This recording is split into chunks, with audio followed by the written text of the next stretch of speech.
సరే, దైవ గ్రంథంలో మనం ఒక మాట చదువుకొని ఉన్నాం. నేను వారిలో నివసించినట్లు వారు నాకు పరిశుద్ధ స్థలమును నిర్మింపవలను అని మనం చూస్తూ ఉన్నాం. దేవుడు ప్రజలతో నివసించాలి. అవునండి.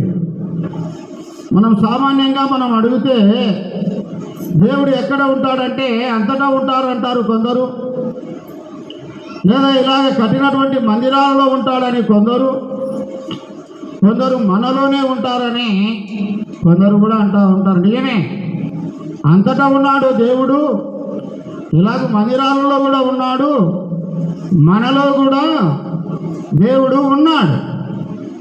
అందుకే దేవుడు అంటా ఉన్నాడు, నేను వారిలో నివసించున్నట్లు ఒక పరిశుద్ధ స్థలాన్ని నిర్మించాలి. అవునండి, గొప్ప మందిరాన్ని మనం బైబిల్లో చూడగలం. దినవృత్తాంతములు 2వ గ్రంథంలో 6వ అధ్యాయము 7వ అధ్యాయంలో సొలొమోను మహారాజు గొప్ప మందిరాన్ని కట్టించి గొప్ప సుదీర్ఘమైనటువంటి ప్రార్థన కూడా చేస్తూ ఉన్నాడు.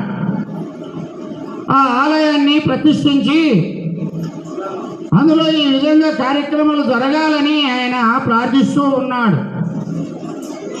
ఈ మందిరం కూడా 10 సంవత్సరాల క్రితం నిర్మించుకున్నాం.